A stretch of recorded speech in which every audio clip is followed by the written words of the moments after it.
We kicked the door in by the book. Gun in hand, voice ready to yell, every step timed like a war clock. Only, there was no shouting, no sound of running, no target, just silence. Heavy, suffocating silence, the kind that screams. The house looked empty, but there was a smell, strange, almost metallic, like dried blood mixed with mold. My partners cleared the ground floor. I went upstairs, heart pounding, sweat sliding under the vest. At the end of the hallway, a door slightly ajar. I stepped in. All there was a mirror, a huge mirror, and that's when everything stopped. Because in the reflection, it wasn't just me. There was a child behind me, a child I knew, a child I had sworn to protect, but according to the records, had been dead for 5 years. My eyes locked. The radio was calling, but I couldn't hear a thing. What I saw there ripped me open from the inside. Because maybe we hadn't hit the wrong house at all. Maybe it was exactly the right one. And I wasn't ready to. Look in the mirror. I was born in Newark, New Jersey. I grew up surrounded by distant sirens, impatient car horns, and the muffled sound of fights on the other side of the thin apartment walls where I lived until I was 18. My father was a construction worker, a tough man with calloused hands and a firm voice, and my mother, a nursing assistant who always came home exhausted but never let us go without. Life was simple and hard. You learned early not to trust strangers, not to talk too much, to look twice before crossing a street or meeting someone's eyes. My younger brother Darren was my opposite. Sensitive, curious, the kind who cried at Disney movies and asked too many questions. He dreamed of being an artist. I wanted to be a cop. Go figure. Truth is, I was never good at dreaming. I was good at watching, reading the room. Even as a kid, I could feel when something was wrong. Maybe that's why I joined the force. When I finally passed the academy, my father hugged me in, a way he never had before. Quiet pride, but I felt it in his grip. My mother cried, and Darren, well, he laughed and said I'd be the hero in a bad movie. Just don't forget to come home, brother, he told me, and I promised. I promised looking straight into his eyes. But not every promise survives time. 2 years later, I lost my brother to a fire in an abandoned house. They said it was an overdose, said he was somewhere he shouldn't have been with the wrong people, but no one ever explained why he was there, or why that house was locked from the outside, or why when they found the body his hands were tied. I buried myself in work, took shift after shift, moved up fast in the tactical team, became a go-to guy for breaching, containment, negotiation, but inside, I was hollow. The rage I felt toward the world went cold, calculated. I stopped trying to understand. I started running on instinct. Every suspect was a possible threat. Every call was a chance to fix something I didn't even know how to name. But deep down, I just wanted answers. And maybe somewhere in the dark, I believed that if I went deep enough into this chaos, I'd stumble onto something that would give me peace or redemption. I never married, had a few relationships, nothing lasting. I was closer to my fellow officers than to anyone else. Even then, I never let anyone get too close. Too much inside me I couldn't explain or face. One of those things was the reflection in the bathroom mirror every morning. That tired, blank stare, like my face had aged beyond its years. I'm the kind of cop who knows what to do when it blows up. I take a breath, raise my weapon, and move. But I'm also the guy who can't sleep afterward, who replays every second, who tries to figure out where life turned into this incomplete puzzle. And sometimes, I look at my badge and wonder if it's been worth it. If I'm the hero I promised to be, or just another man trying to justify his pain with a uniform. The mission. That night was just another entry on the sheet. An address, a suspected drug stash, anonymous tip, moderate risk, standard procedure. But what I didn't know was that it would force me to face the one thing I'd avoided the most, myself. And in that mirror, in that supposedly wrong house, something made me remember who I was before it all fell apart.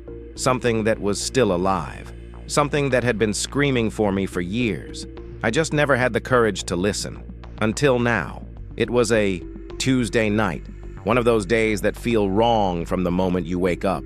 The whole day had been strange. The radio was full of static, crossed alerts, odd calls that appeared duplicated and then vanished from the system. The sergeant mentioned the server had been down since the early morning, but no one had time to stop and fix it. We were running in survival mode, relying more on instincts than on screens. I was at the end of a double shift, my back aching from the vest that now felt like part of my skin. When the radio crackled again, I thought it was another false alarm. But no, the voice was steady. Unit 21, possible suspicious activity in unoccupied property.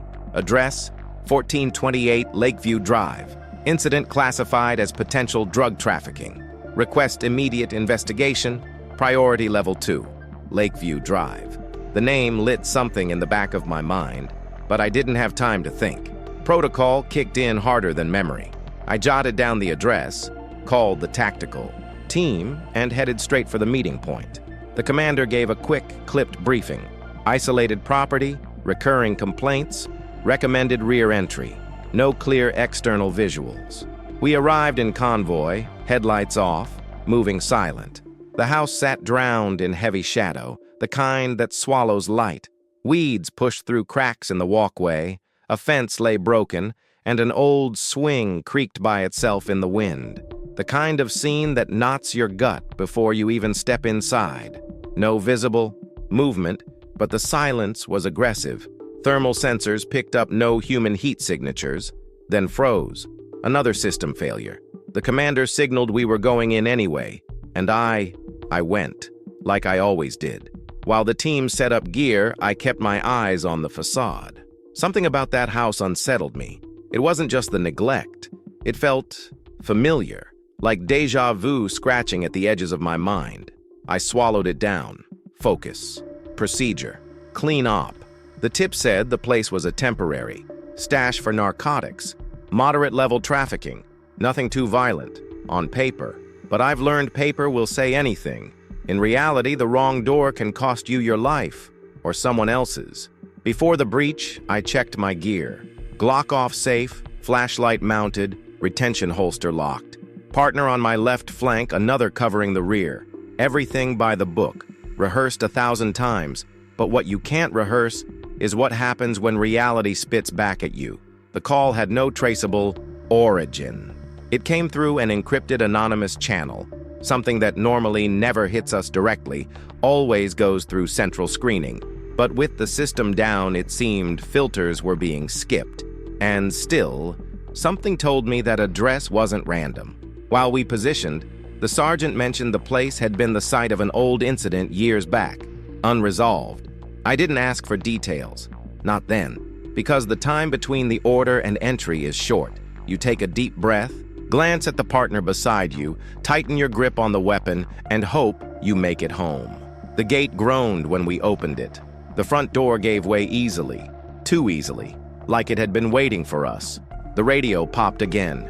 Unit 21, confirm entry. I confirmed. We stepped inside. It was supposed to be just another routine raid.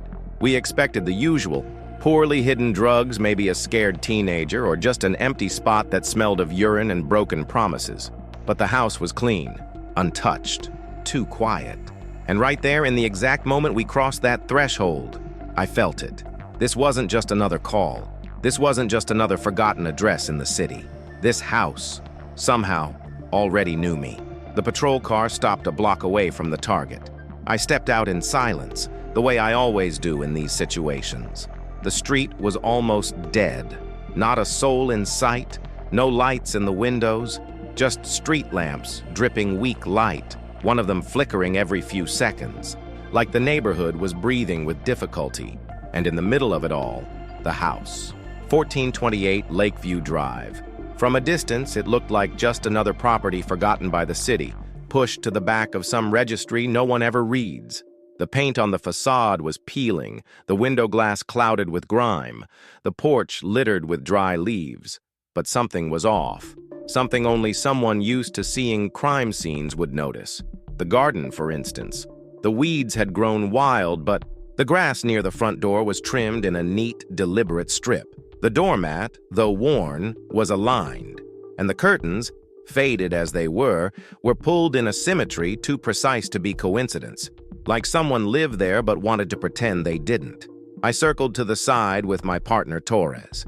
The wooden fence at the back was partially broken, giving easy access to the yard. We moved up carefully. On the ground, fresh footprints, small sole size, maybe a child. But the prints had been poorly covered with leaves. Someone knew we were coming, or at least suspected. On the other side, the rest of the team moved in silence. No movement, no sound, no barking dogs, no rustle from inside.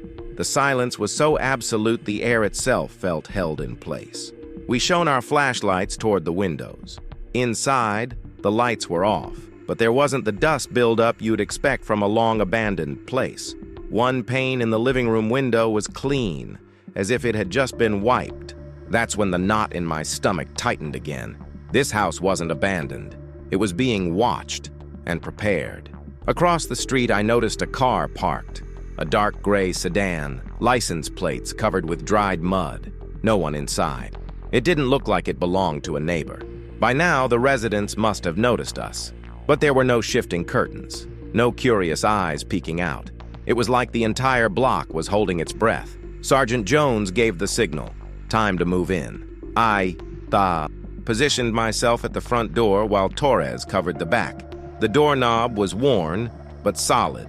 The latch offered no resistance. It wasn't locked, which was strange. In a neighborhood like this, nobody leaves a door open like that. Before stepping in, I did what I always do. One last look around, a single second's pause, and right then, I caught something reflected in the side window, my own face. But there was something wrong, off, like my reflection wasn't moving exactly with me, like it was just a fraction of a second behind. I shook my head. Tension, exhaustion, nothing more. At least that's what I told myself. I pushed the door. The wood creaked slowly as if waking up. The smell hit first, a mix of damp wood, cheap incense, and something else. Something familiar, a perfume. Inside, the house was almost intact. A clean sofa, an old TV on a wooden stand, framed pictures on the walls. But what caught my eye most was a frame lying face down on the floor. I nudged it with my foot. It was a photo, blurred but recognizable. Two boys, one of them was me. My heart slammed in my chest. What the hell was going on? I shouted to the team, "Careful, this house isn't what it seems." But it was too late. The team had already spread through the rooms following protocol, and I was already in the middle of the living room, breathing hard, my hands sweating like I'd just stepped back in time. An old memory pounded in my head. Lakeview Drive. Of course, I'd been here before. I knew this house. Every corner, every step of the stairs, every crack in that wall near the kitchen. This was the childhood home of an old friend, or rather, of my brother. But this house had been demolished 10 years ago. So what was this? A reconstruction? A trap? Or was I the one starting to lose track of what was real? Torres called me over the radio. "There's something up here, come." I climbed. And what I found at the top of the stairs was where everything began to truly unravel. I climbed each step carrying the weight of a past I didn't even know I was still holding. The carpet on the stairs was far too clean. No dust, no wear. It didn't match the neglected exterior at all. And with every step I took, the air felt heavier, denser, like the house was waiting for us. But truly, only for me. At the second-floor hallway, gun steady in my hands, flashlight mounted, I aimed door to door. To my left, 3 rooms. To my right, 2. Torres stood at the far end, frozen in front of a half-open door. He gave me a look I knew well, the kind you give when you've seen something that makes no sense, but you can't put it into words. "There's something in here," he murmured. I nodded and moved closer. We made the silent signal to approach. He pushed the door with the tip of his weapon. The first thing I saw was the mirror. A huge, old mirror, freestanding against the back wall. It didn't fit with the rest of the room. Looked like it belonged in a 1960s country house. The room itself was empty. No furniture, no clothes, nothing. Just the mirror. I stepped forward cautiously. The reflection showed the room exactly as it was. For a moment, I thought that was all it was. Another misplaced object in a house full of inconsistencies. But as I got closer, the reflection wasn't right. I could see myself, yes, full body, but the image had a faint tremor. And then, for a split second, I caught movement behind me, in the reflection, not in the actual room. I spun around, weapon ready, nothing, empty. But in the reflection, there was something else. A small figure, a child, still, dark hair, pale skin, eyes, familiar. "Did you see that?" I asked Torres. He swallowed hard. I think I did." The radio suddenly burst with static. "Unit 21, we're picking up heavy interference, conflicting signals from the house. Are you okay?" Before we could respond, a sharp, muffled sound came from downstairs. Then another. The house, once drowning in silence, erupted into distorted echoes. I rushed down, Torres right behind me. On the stairs, I nearly collided with Rickards, face pale as paper. "There's someone here. I saw them. They ran to the basement." But the house plans didn't indicate a basement. The blueprints were clear. This structure shouldn't even have one. Yet the door by the kitchen was open. Behind it, a narrow staircase leading down a concrete corridor. The wood of the door was different, new, recently installed. "Do we go down?" Torres asked. "We go down," I answered. We descended. The steps creaked, but the sound seemed swallowed by the darkness below. My flashlight cut through the black, but barely. The air was cold, damp, and it smelled like rust. At the bottom, a room, empty, except for a single chair in the center, and behind it, another framed mirror, smaller, oval, hanging on the wall with a red ribbon. On the floor, handprints, small, child-sized. And there, in that warped reflection, I saw my brother's face, Darren, exactly as I'd last seen him alive, smeared with soot, eyes pleading. "This can't be," I whispered. No time to think. Torres shouted, "Movement behind us!" I turned, aiming. Silhouettes, 3, 4, quick, like shadows slicing through the concrete. I fired 2 warning shots. The sound ricocheted off the walls like the house itself was screaming. Rickards hit the emergency lights. For a second, the room lit up fully, and what we saw had no rational explanation. Photos pinned to the walls, all old, all of me in uniform, on patrol. In moments, I didn't even remember being photographed. And in the center of an improvised mural, a newspaper clipping with the headline, "Police Officer Investigated in Death of Teen in Suspicious Fire." The picture was of Darren. My knees almost buckled. The world spun. The gun felt heavier than ever. This wasn't just a wrong house, it was an emotional ambush. And now, the line between memory, guilt, and reality had completely vanished. The flashlight shook in my hand. Sweat ran down my temples, but the rest of my body felt frozen. My eyes hadn't blinked since I saw that mural, an entire wall of the house covered with my life. Newspaper clippings, photos I never took, others I thought no one but me had kept. And in the center, my brother's face printed in black and white, like a ghost nailed to the concrete. That room wasn't a basement. It was a shrine, or a tomb built to pull me inside. Torres stepped closer to the wall. "Mike, is this real? All of this is about you." I shook my head, but I didn't know what to say. How could someone have access to this? How could anyone rebuild parts of my life I didn't even remember clearly? In the corner of the room, a small wooden box, closed with an old metal clasp, no lock. My fingers were stiff, but I managed to open it. Inside, letters, a dozen of them, all addressed to me, handwritten, yellowed paper. I pulled the first one. The handwriting was familiar, signed, Darren. My heart stopped for a beat. I read the first line. "If you're reading this, it's because you finally found what you never had the courage to look for." The floor vanished beneath me. I knelt, holding the letter with both hands. The writing was fragmented, confused, like it had been done over long nights, under pressure. He wrote about pain, about fear, about regret for trusting the wrong people. And he wrote about me. "You were always the hero of the house. I just wanted to be seen by you. Just once. I just wanted to be someone you could save." The words cut deeper than any bullet I'd ever taken. Torres and Rickard stepped back, giving me space. I read in silence, swallowing my own soul.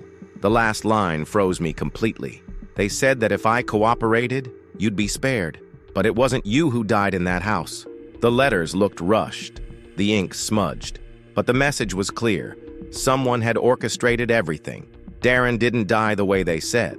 Or if he did, it wasn't how they told me. And whoever did it knew exactly how to break me. Rickards called over the radio, but the comms were dead. No signal, no outside connection. Then we heard footsteps above us, heavy, slow, as if someone knew we were down here and wasn't in a hurry. The tension was unbearable. We went back upstairs, weapons drawn. The hallway was darker than before. The walls seemed closer. The house breathed differently. It was like it had woken up, sensing us, reacting. Upstairs, every door was now open. Each revealed something different. A bedroom with old toys, and among them, a rag doll Darren used to carry as a kid. A bathroom with the mirror fogged over but showing clear reflections of people who weren't there. And finally, a last room with a TV on. Static. No image, just white noise. Torres pointed. "Mike, look at this." In the middle of the room, on the floor, was a suitcase. Open. Inside, a uniform. Mine. But with one difference. The name on the chest read D. Mello, not M. Mello. As if my brother had worn my identity at some point, or as if someone was trying to switch our places. I started piecing things together, and suddenly, everything made sense and didn't at the same time. This house wasn't just a trap, it was a stage, and whoever built this twisted set knew my mind, my trauma, my guilt. In a frame beside the TV, one last photo, me and Darren as kids, standing in front of a house, this house. But back when it was alive, colorful, full of light.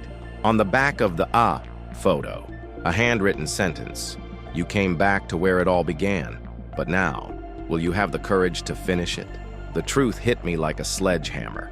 This wasn't the wrong address. It was the only address possible, because deep down, I was the one who had been searching for this call without even knowing it. And now, there was no going back. I leaned against the bedroom wall like someone trying to hold back a collapse from the inside. The wood was cold, damp, as if the house were alive, absorbing every breath I took. Torres and Rickards kept their distance, watching me quietly, unsure what to do. There was no protocol for this. No training to prepare you for seeing your own past thrown back in your face, shaped into emotional traps. My mind was spinning, but my body wouldn't move. The photo in my hands still trembled between my fingers. It was us, me and Darren, smiling.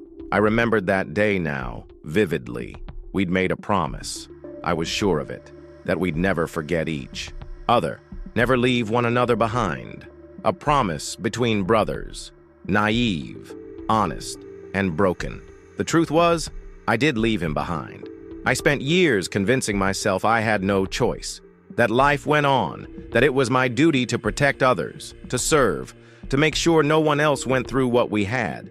But now, standing in the middle of all this, I saw what I had always avoided. My job had become a shield, my badge, a mask. I never faced the pain of losing Darren because deep down, I never accepted he was gone. And more than that, a part of me knew that something was wrong that night. I remember being called by Central hours after the fire. When I arrived, the firefighters were already clearing the remains. A charred body. They said it was him. They ran the tests, issued the reports. But something didn't add up. The body's position, the marks on the wrists, the evidence that was ignored. And I stayed silent. Because facing it would mean admitting failure. Admitting that I, the older brother, the police officer, the family's hero, had failed. Now every detail in that house screamed it at me. The bedroom with the toys, the mirror showing images that weren't there, the suitcase with the swapped badge. All of it built to make me feel. Not just remember, feel. I sat on the floor, gun still in my hand, but now impossibly heavy. My fingers had no strength left to hold it. And there, on that floor, between dust and memories, I started to cry, not as a man, not as a cop, as a brother, as the 18-year-old kid who once held his younger brother's hand and promised to protect him from everything, and failed. Darren had tried to reach me. The letters proved it. He wrote, he warned, he waited.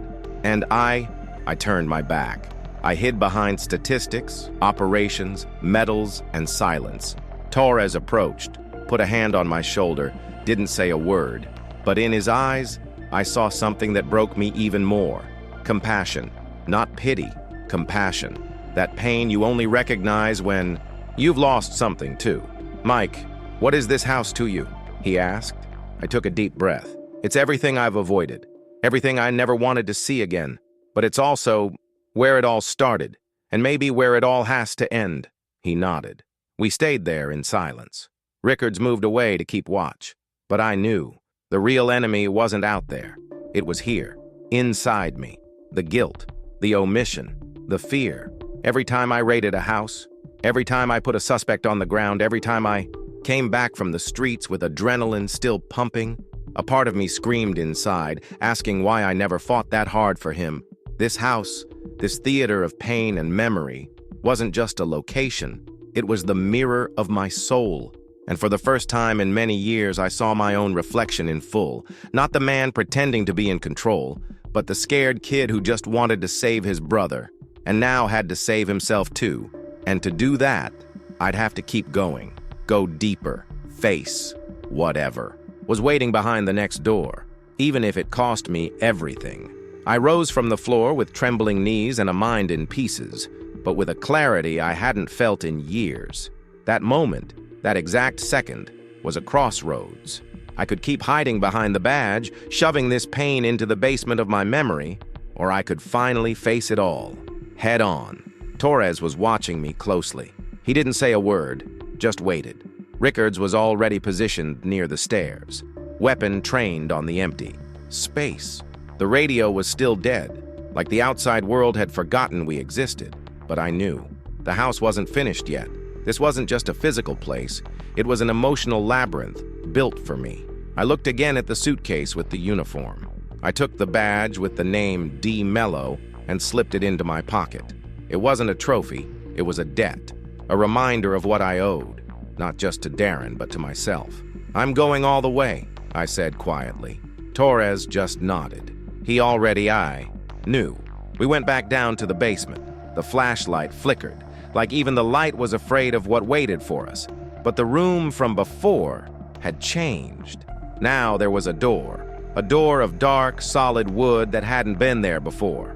No handle, no lock, just presence. I stepped closer. The air was cold, dense. The wood felt like it was pulsing, as if there was a heartbeat behind it. And carved in the center, scratched in as if with a nail, was my name, Michael Mello. This was it, the last layer, the final confrontation. "If you want, I'll go with you," Torres said. I shook my head. "No, this part is mine." He respected it, stayed behind, silent like a guard. I reached my hand toward the door. The moment I touched it, everything changed. Darkness swallowed me, a total blackout. The flashlight died. The sound of the room vanished.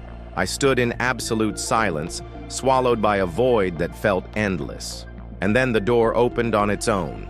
On the other side, a bedroom, lit only by the warm glow of a single lamp. In the center, a bed, and sitting on it, him, Darren, or something that looked like him.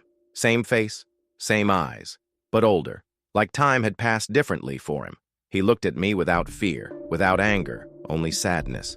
"You took your time, Mike." My throat tightened. I tried to speak, but nothing came out. "I waited for you, all these years, and you knew. Deep down, you always knew it was a setup, that I wasn't just some statistic, that I tried to call for help, but you never came back." His words cut like thin blades. "I tried to bury it," I managed to say.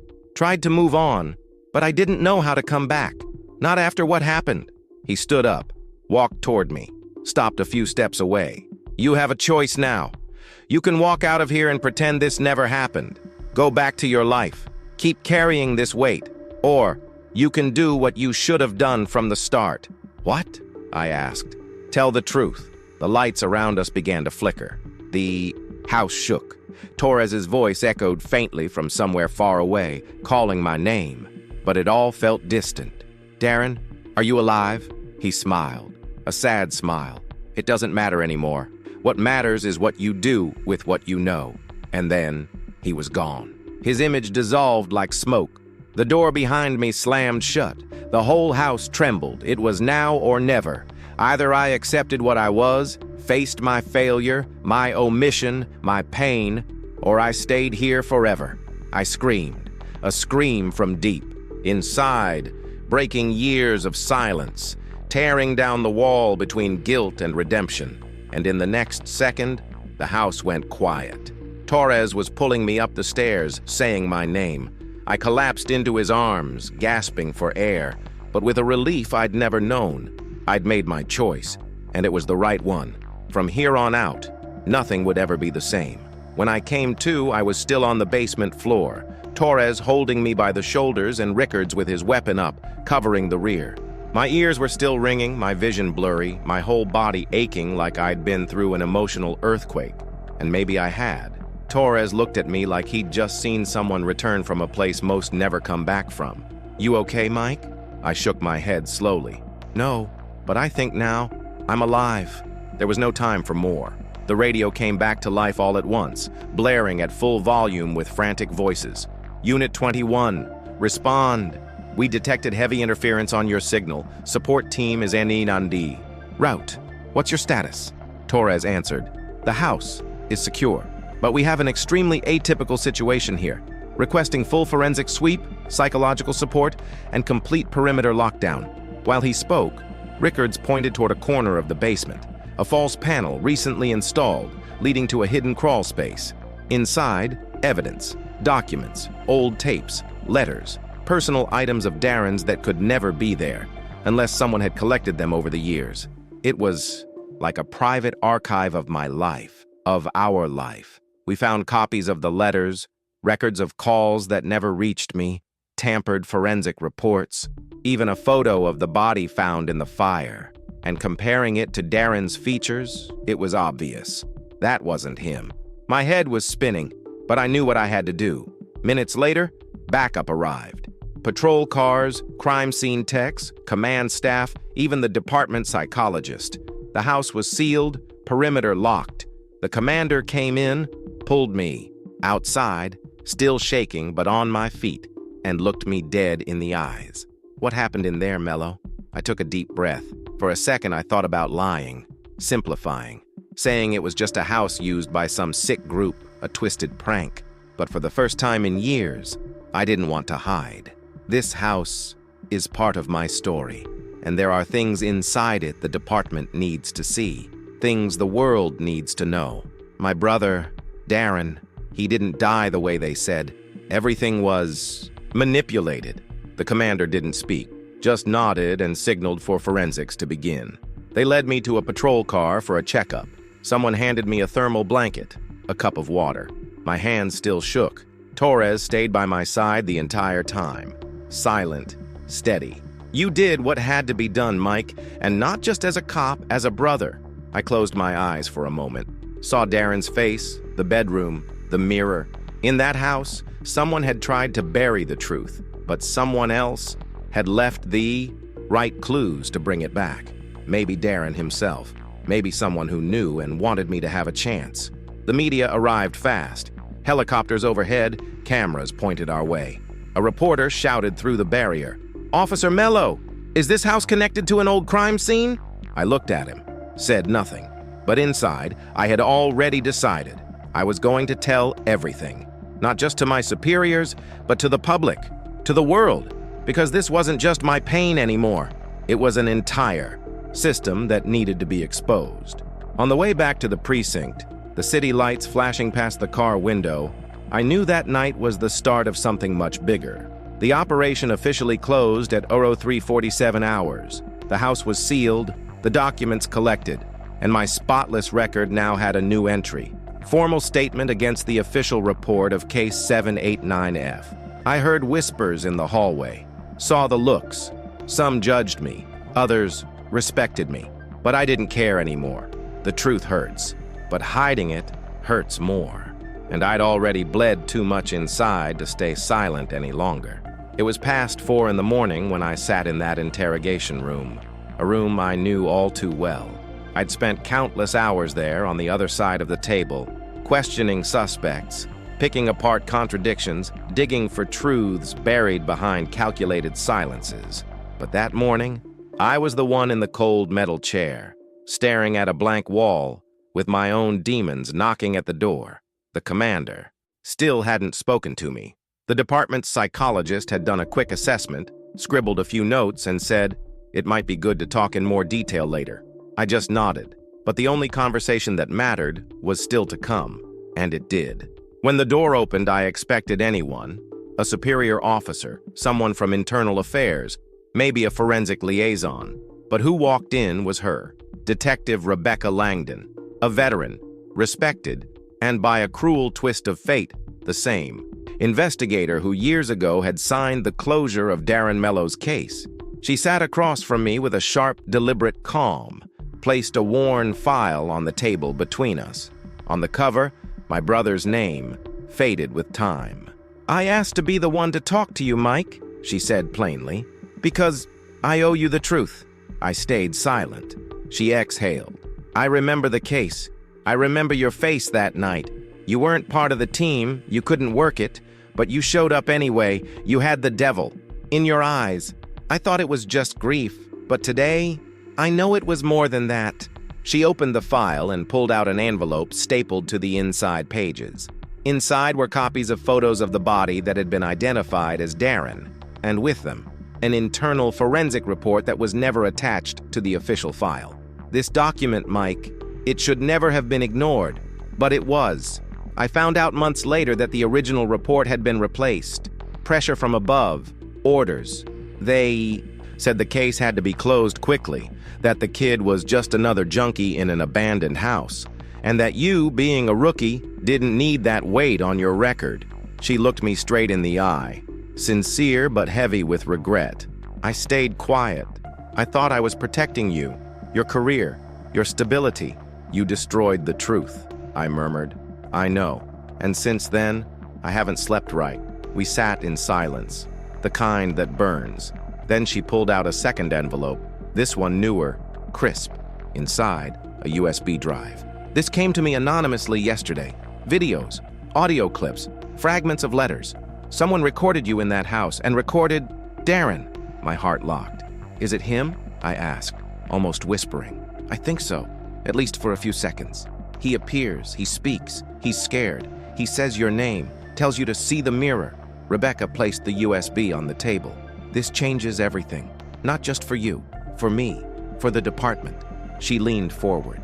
"You can bury this again, Mike. Pretend nothing happened. There will be silence, there will be peace. You could retire in 2 years, with honors, no scandal." She paused. "Or you can talk, and you'll face a storm. Internal affairs, the press, pain."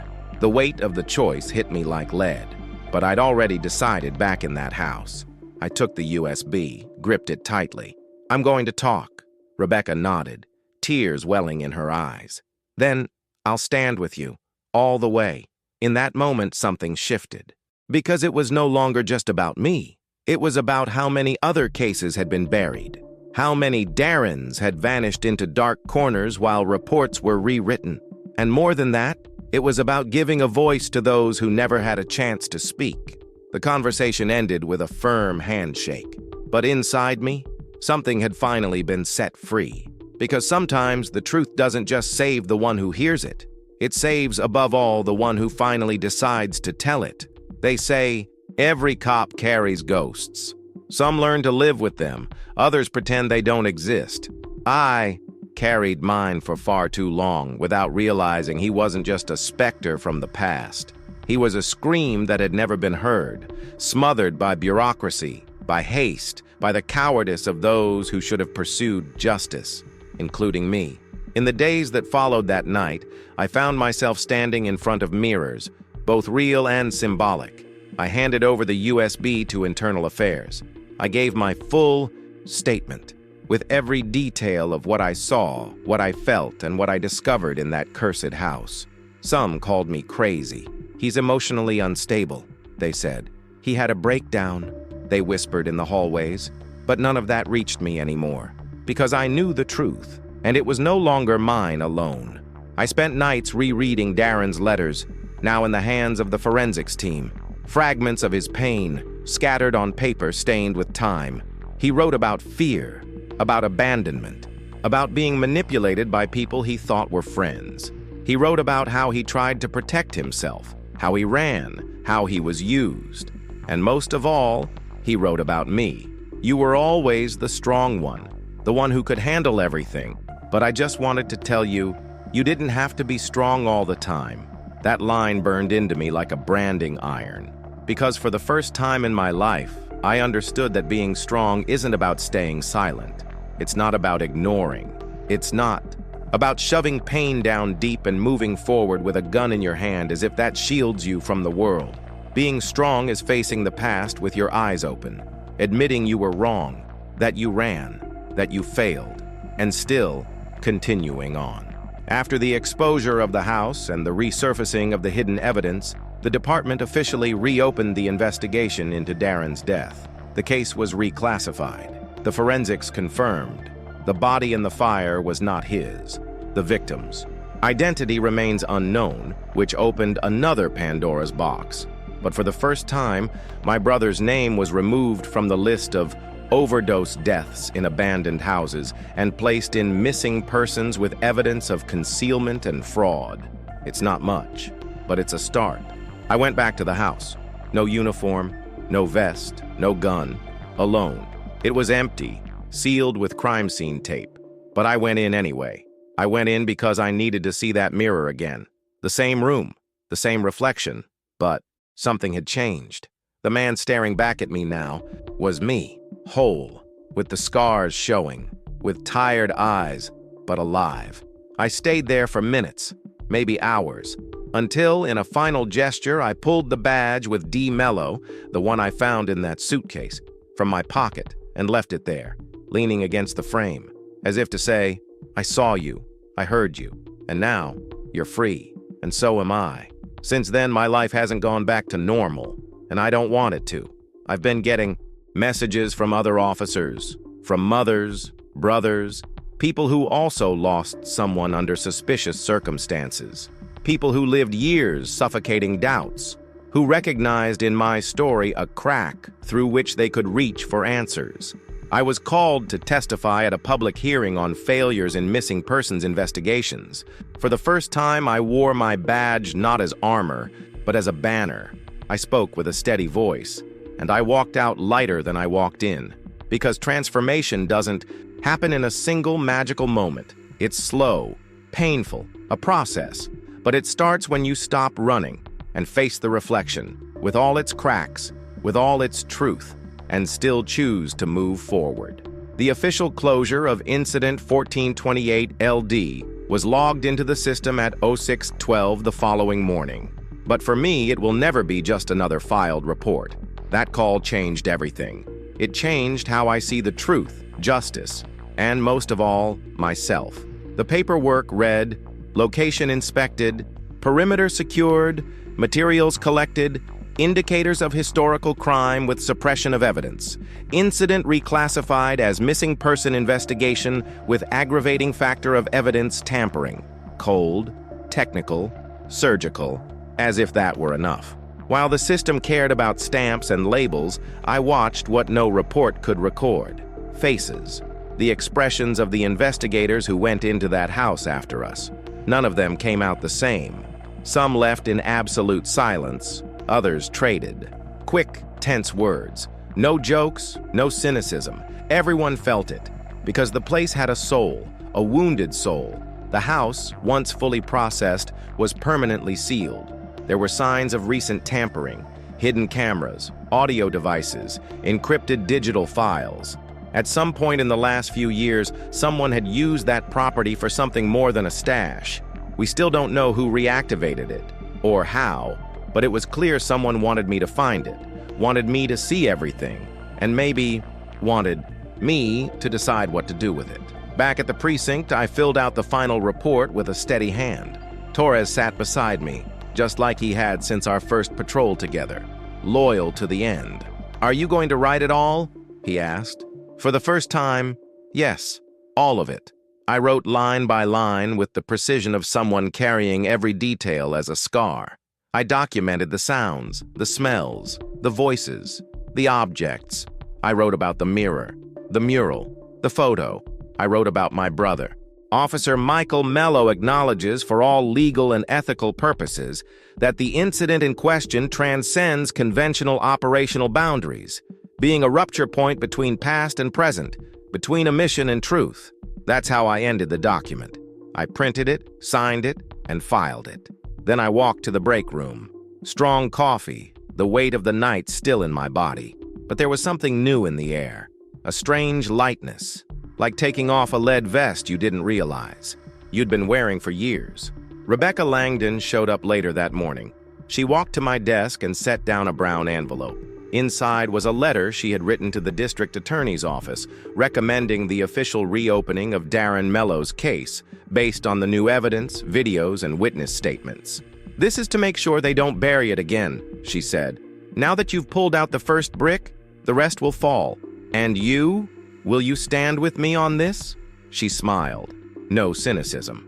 "This time, I'll go all the way." The department was still divided. Some colleagues avoided me as if my truth were contagious. Others greeted me with quiet respect. No one said it, but everyone knew. Something had shifted. The following week, I was called to a meeting in the chief's office. I expected a suspension or a transfer, but no. "Mello," he said, not looking up from the papers. "You're not the same since that night." "No, I'm not." He finally looked at me. Good. Silence. Then he signed a new memo. Voluntary transfer approved. I would be assigned to a newly created task force for cold case investigations, a unit formed precisely because of the failures exposed by my case. "It's going to hurt, Mello. You're going to open old wounds, but from what I've seen, you're the right man for it." I walked out with a renewed mission, but more than that, with a different heart. The Lakeview Drive operation, though officially closed, became a symbol, not because of the evidence, not because of the forensics, but because of what it represented. The moment a cop stopped protecting the system and started protecting the truth. And even if the scars remain, even if the full answers never come, one thing is certain. I'm no longer a man running from the mirror. I'm a man who stepped into it and came back with his eyes open. It's been 3 months since that night. 3 months since I looked in the mirror and, for the first time in years, didn't turn away. Sometimes I still wake in the middle of the night with the smell of that house clinging to my memory, damp wood, cheap incense, and the worst of all, Darren's old cologne, the same scent that lingered on his clothes after our last Christmas together, when everything was still simple, when promises between brothers still felt unbreakable. But now, instead of running from those memories, I let them come. I allow myself to feel them. Because I learned, in the hardest way possible, that you can't heal what you refuse to face. I've gone back to Lakeview Drive a few times, even after the property was sealed, even knowing it was empty. The gate is chained shut with crime scene tape, but sometimes I park across the street and just sit there, looking, not because I expect to see ghosts, but because that's where I found the part of me that had died and is now learning how to live again. The greatest lesson I took from all of this isn't in the reports, the interviews, or the reopened investigations. It's in the simple truth I faced in that cracked mirror. You can only save others once you decide to save yourself. For years, I wore the badge as a shield, as an excuse, as a way to silence grief, to smother guilt, to ignore the alarms my own soul was sounding. I followed orders, hit targets, became a tactical reference while dying slowly inside. What no one tells you is that heroes break too, and breaking doesn't make you less worthy. It makes you human. I never thought my, story mattered. I was always the one who listened, who watched, who acted. But telling all this, opening up, showing the flaws, the fears, the mistakes, it's reached more people than I imagined. I've received letters from other cops, from mothers who lost children under suspicious circumstances, from siblings torn apart by life, people who never had a voice but found a piece of theirs in mine. Now I work in a new division, investigating cold cases with signs of inconsistencies. Every new file that lands on my desk is another mirror, someone else's story, someone else's truth that was buried too soon. And I've made a promise never to let another person be forgotten the way Darren was. Sometimes I wonder what he'd be like today. Would he have pursued art? Would we be sitting in some bar laughing at life, mocking the system, reminiscing about our childhood? I'll never know.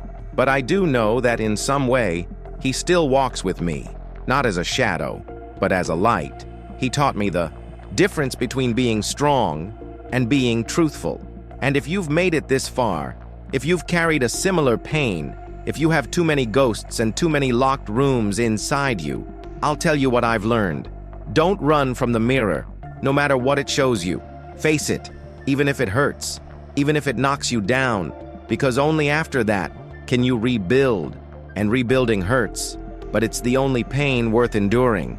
Today, when I look in the mirror, I still see the flaws, the scars, the guilt, but I also see the man who had the courage to stop running, the brother who, even if too late, chose to listen, and the cop who learned that real justice starts within yourself. If I can leave you with one thing, it's this: be the first to tell the truth, even when the whole world has learned to lie. Because in the end, what really changes a life isn't the badge, the gun, or the uniform. It's the courage to look in the mirror and never turn away again. Subscribe to the channel now if you want to hear more emotional real-life stories from police officers. And drop a comment below. Which part of this story hit you the hardest? It could be a memory, a dilemma, a single line, anything. I read every single comment, and I promise you, it's in your voices that this mission continues. I'll see you in the next episode.